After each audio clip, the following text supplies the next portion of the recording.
token passing. So in previous lecture, I already discussed about CSMSCD, right? So what was there in CSMSCD? Basically, collision. What was that CSMSCD full form? Uh, Carrier sense multiple access collision detection, right? So in that, what we are doing, simply we are detecting the carrier before transmitting our data, and after that, if at particular point the data is not moving, then simply we are putting our data to a network.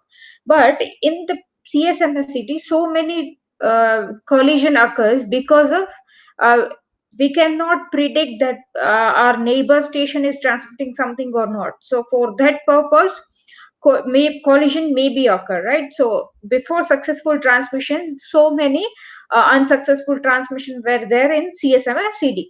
So today I'll discuss some other mechanism, that is token passing. So in previous lecture I already discussed about basic token passing terminology. Now today I'll discuss about what is exactly token passing. So in previous lecture I discussed what is token. In real life also many places we are issuing token, and then means for basically it is for when our turn will come, for that purpose we are using that token. Same thing we are applying over here. So in CSMA, whenever collision occur, at that time efficiency decreases, right? So let's see what is this efficiency status of token passing. But before this, I'll discuss what is exact token passing mechanism. So in token passing mechanism, let's say here I'm considering ring topology. So in this ring topology, one token is moving on, right? This is four nodes are connected with this ring topology, and one token is moving in whole network. So one token in one station. So at a time, one station can transmit a data. So let's say this node wants to transmit the data. So simply whenever token come to that node, it will issue the token. So remaining all node will be idle, right? By that time, because they'll understand that okay, token is not moving in data, so some other node is transmitting the data. So we should wait for that node. So simply collision is not there in this mechanism. So data will transmit in one direction, right? So this token is moving in only one direction, not the both direction. Only one direction this token will move.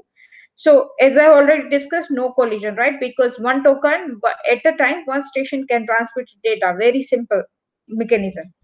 So whenever we are dealing with this ring token passing, at that time one term comes in a picture, that is ring latency.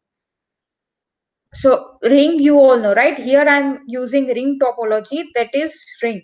So let's say here one node, one bit is there. So how much time that bit will take to travel entire ring topology? That time we can call as ring latency. So time taken by a bit from starting. Let's say from here it will start, and again how much time it will take to reach here, right? So that time we can call as ring topology. So time taken by a bit to start from a location in a token ring and take the entire round and come back to the same point, right? So same thing I discussed, time taken by a bit to start from a location and in token ring and take a entire rounds, right? So for entire round, how much time taken by the bit, that we can call as ring latency. So if I want to calculate ring latency, in example, many times they'll give you distance, velocity, and number of stations. So you have to calculate ring latency, or you have to calculate bit delay. Means this is the equation. If I want to calculate ring latency, then it is d by v, means distance upon velocity. It will simply give me propagation delay, right? Plus n multiplied by b. So n means what? Number of stations, multiply by b means bit delay. So every station, bit delay means what? This is some new terminology. Whenever we are dealing with this ring topology, at that time, let's say this token is moving in the network, right? So now if this token this node will issue the token, so for some time or 1 second, 2 second, it will hold the token, right? So that time also we are considering in our calculation of ring latency, right? So this is n means number, how many stations are there, multiply by b. means a bit delay. At every token, we are facing some kind of delay. That delay we can call as bit delay. So this is the equation of ring latency is equal to d by v plus n by b. But if you carefully observe, then this is d by v will give me in seconds, right? And n by b is bits. So it is not possible that in one equation second and bits both are there, right? So that's why if I want to convert it in seconds, then I have to multiply bits with bits. In previous lecture, I already discussed how we can convert velocity bit second, right? So from that you can easily understand that if I want to calculate in terms of second, then I have to multiply bits with, I have to divide bits with bandwidth, right? So same thing I'm doing over here. Or in reverse manner, if I want whole equation in terms of bits, then I have to multiply with that velocity with bandwidth. So here I did the same thing, ring latency. If I want in seconds, then simply d by v plus n multiplied by b, means number of station multiplied by bits divided by bandwidth. If I divide this uh, term with bandwidth, then it will give me in seconds. In reverse manner, if I multiply here with bandwidth, then it will give me a in terms of bits, right? So simply I am converting it in one because I want only second or bit as output, right? So that's why I am converting it. Simple thing, right? So in exam, if they'll give any terms, means bandwidth and uh, distance, velocity, then you can easily calculate it, ring latency, right? And in exam also you can use both the term, means both the terminology, either in seconds or either in bits. It's your choice, right? So both are true. Now let's say some other, means token holding time. What do you mean by token holding time? Some new term, right? Before this we never heard about this token holding time. But as the name suggests, token holding time means what? A token hold means each and every station, while station is putting the data in that token, at that time it will hold the data for some time. So that time we can call as token holding time. So here station will hold the token for some time, right? So that time we can call as token holding time. So hold the token and transmit the data, right? So basically, whenever we are considering t of t, let's say this station is transmitting the data, at that time t of t time it will take to uh, what I can say, transmit the data in particular token, right? So that time we can call as token holding time. Now, what is cycle time? Cycle time means what? One pattern is always repeating in each and every scenario, right? So, what is the total time taken by the system? So, if I want to calculate the efficiency, then simply it is useful time upon cycle time. So, what is total cycle time in token passing, right? So, it is d by v, means propagation delay basically, right? D by v means plus n multiplied by t h T means what? Token holding time, right? So N means what? Number of station multiplied by token holding time. Previously, in previous examples, what we were doing in previous different terminologies or different methods, what we were doing, simply we are doing T of T plus T of P as a cycle time, right? But here, uh, I am considering number of station multiplied by token holding time, means how much time each station will take to hold that particular token to check that whatever data is transmitting is for me or not. So that time I can call as token holding time. So token holding time multiplied by n plus t of p will give me a cycle time. So if I want to calculate the efficiency, then efficiency is useful time upon cycle time, right? So useful time in previous all the methods, useful time is t of t only, right? So transmission time only. But here I am also considering number of stations. So n divided by t of t is useful time, and cycle time I already calculated. It is t of p plus n multiplied by token holding time. Now, whenever we are dealing with token passing, two strategies are there. First one is delayed token reinsertion and second one is early token reinsertion. Sorry, here n is, I missed the n. So delayed token and early token, two strategies are there. Now, delayed token means what? Let's say this station wants to transmit something. Simply, it will put the data in that particular token, and now token is passing through all the network, right? So no other second packet is following that particular token. That at that time we can call as delayed token. Means only one token is moving in whole network, nothing else.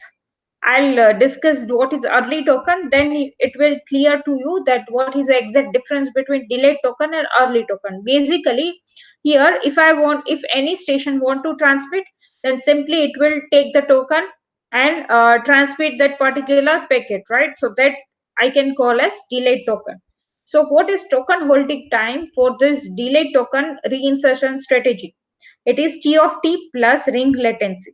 So T of t means transmission time plus propagation time plus n multiplied by b. But here bit delay is approximate 0. Why? Because every time station no need to wait for that particular means whenever station want to transmit something, at that time simply it will take and it will take the token, simply it will what I can say transmit the data. So that's why bit delay is approximate 0 here, because if token is not moving in network, then we can say that okay, some other station is transmitting the data. So that's why here bit delay is 0. So total holding time for delayed token reinsertion is T of t plus T of p. We can consider this because b is 0 here, n multiplied by b, right? So b is 0. So I can, this whole term will convert in 0, right? So that's why d of t plus T of p is token holding time for delayed taken reinsertion. Now, I'll discuss other scenario or for okay, before discussing early token, I'll discuss what is efficiency in delayed token reinsertion formula. So one packet in a ring, right? At a time, only one packet is going on in delayed packet. So efficiency is equal to n multiplied by T of t, T of p plus n multiplied by THT, right? We already derived this equation. So if in place of THT, if I evaluate that value T of t plus T of p, because why? In delayed token we bit delays approximate 0, so that's why I'm ignoring that term. So T of t plus T of p, right? So now if I divide a whole equation with T of t, then uh, T of t as well as n multiplied by T of t, if I divide whole equation with it, then 1 multiplied by 1 plus n plus a divide by n multiplied by a. This is the exact equation of delayed token reinsertion. This kind of strategy, first strategy means delayed token reinsertion, is slow but reliable, because in one network only one packet is moving, so it is reliable, right? From user point of view or from receiver point of view. Now I'll discuss what is early token reinsertion. Let's say station 1 wants to transmit something, right? So at that time station 1 will transmit the data followed by token. Now second 2 also wants to transmit something, then what it will do, one means packet from one station, as well as packet 2 will add packet of station 2 plus t. So every node will add particular packets, right? So that's why here 4 packets are going followed by t, it's followed by token. So all the packets are moving in the node, but moving in the topology, but it is still reliable, because let's say this is first packet is for first station, right? So simply it will take it, second, third, and so on, it will take it. So it is not that much reliable as compared to delayed token, because more than one packet is moving in our station, right? Followed by token every time. And if I want to calculate token holding time, then it is efficiency, same thing. In place of token holding time, what I have to put, only T of t, because in this case station means no need to wait for propagation time, because each and every station will get the packets, right? So no need to take for propagation time. So here token holding time is simply T of T. So efficiency is better because more than one packet is moving in our packet. So speed is more than one packet is moving in our topology. So speed is more, but uh, if I'll concern about reliability, then reliability is more in delayed token, right? So if I divide with n multiplied by T of T, then 1 multiplied by 1 divided by a multiplied by n. So I'll get this final equation or efficiency equation for early token reinsertion. I hope this topic is clear to you. From next class, I'll start pure aloha and slotted aloha. What is aloha? That I'll start. Thank you.